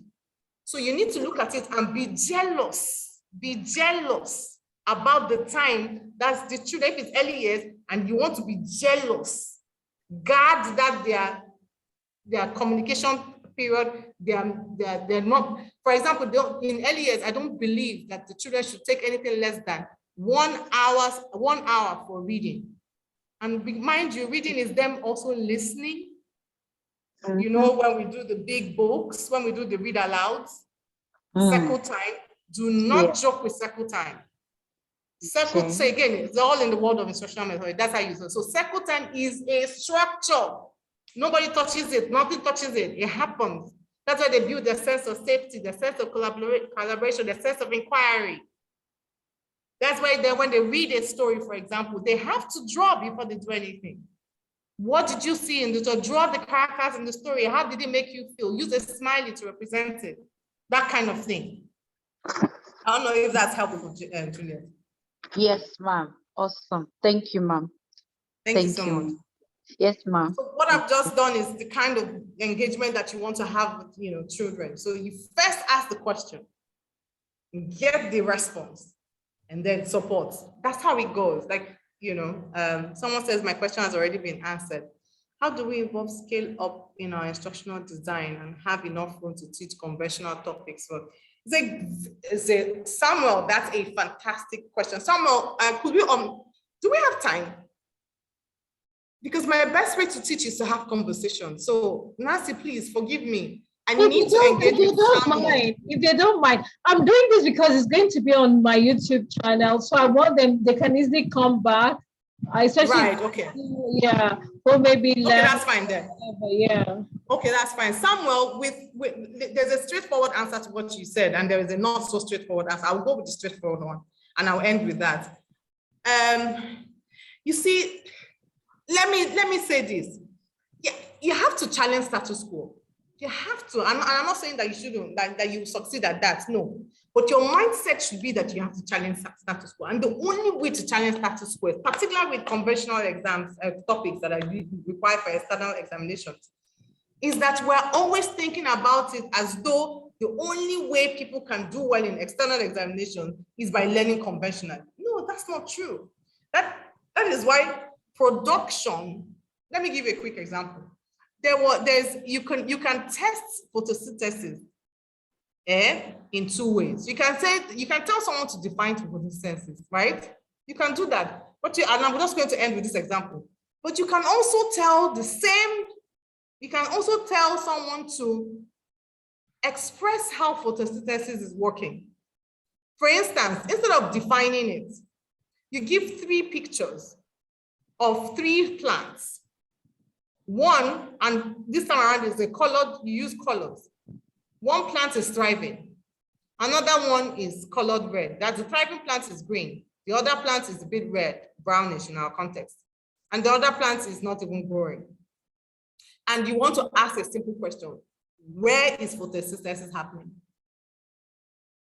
It's happening where? In the plant that is thriving, isn't it, Samuel? So why is it happening? That is the process of, this child is using their own mind to interpret what photosynthesis is. The way exams are now today, including WIAC, they're no more the cram to kill. No, they're no more that way. They're now going deeper dive to know what students know. So when a child can answer the whys from your methodology, he can never answer the what. The why is always where it's difficult. And that's why students don't do well in external exams. That's where I'm going to stop. The forward answer there is to scale it up is to change your methodology, whether it's curriculum, assessment, or instruction. Wow. Let's take one more question before we say our thank yous to Rhoda for taking time out of her really, really, really busy schedule to do this. It's not easy to have her spend 2 hours of her time for free, really, just for the passion she has to help to impart knowledge and all of that. So can we take one more question? Are we done with questions? I think so. I can't see any other question. Okay, so I'm going to unmute everyone. Put your videos on so we can say bye-bye and thank you to Rhoda. So everyone, we're unmuting to say thank you. Can we put our videos on so we can say bye-bye and thank you? Okay, and I need to unmute us, right? We've all been muted. So you can unmute. Let me just change the setting so that we can all unmute. Margaret said it's the Nigerian factor. It's okay, Margaret. We understand. That's why we need to create inventors. That's why we need to create inventors. You can unmute at least. Let's say good night and thank you so much. It's actually, we're not all Nigerians. We have one or two from Ghana and I think Sudan. Oh, that that's nice. actually joined, yeah. And they were the first to even join. They were so eager. So let's Oh, that's so good. unmute, unmute, unmute. It says we Okay, can't she's saying, Okay, I think it's from my setting because let me see, enable, share, rename. Okay, unmute themselves. Okay, I've changed the setting so you can easily unmute now. Yeah. Thank you so much. It's been a All really, right. really. Thank you so Thank you much. so much. Thank you, Rhoda. Thank you so much, So Rhoda. much. Just say thank you. Appreciate it. Thank you. Thank I you. love you. my Thank you pleasure. so much, ma. To be on my YouTube channel. So subscribe Thank to you my so much. channel if you haven't done so. Thank you so much. You know, some people just sneak to my channel and watch videos and run away. You're not really helping yourself because if you subscribe and turn on the notification button, and then every time there's a video upload, you'll be notified instead of just making in and out. There's a video that has 1,600 views and it has just 5 likes. And if all of these people could just subscribe, and get more of it, that would be really nice. And don't worry about me knowing that it's not all the people that YouTube that they subscribe. Some people just subscribe anonymously. I don't know how they do it, but that's fine. The idea is to really spread this message and make sure you keep improving, and all that. So make sure this is going to the YouTube channel. I'll upload it by tomorrow and you can go through in case you miss some points because she said so many things. And of course, you have the slides too to go through. But please don't use her slides to go and train and make money. That's what we don't like. For you to arm yourself, and just learn. But please don't. Her slides. Her slides actually have her organization's logo on it, and it's our property, her organization's property, and we should learn to respect that in whatever we do. Okay. All right. So thank you so much, Rhoda. I'll do a thank you email to you. This is huge. Thank you, and thank you. This Rhoda is too snap. I just said I did your contact with family. I got that language. The lady. Thank you so much, and good night, everyone. Let's say good night. Good night. Night. Good Night. night. Thank you. Thank you so Good much. night. Thank you. Right. God bless you, man. So we can leave now. I'm sure some of you haven't had dinner. Good night. Good night, good night, good night, good night. Subscribe to the channel, turn on the notification bell. Thank you. And remember, my academy is starting on Saturday, the second cohort. Please, please, please. I'll give you 5,000 naira off if you're able to register between today and Saturday morning, because the first session starts in the evening. So see you, inbox me, find out how to be a part of the Connected School Administrators Academy. And of course, the book, don't forget, you can get your copies. We deliver nationwide. And it's also on Amazon if you're not in Nigeria. Good night, everyone. And thank you, thank you, thank you, thank you.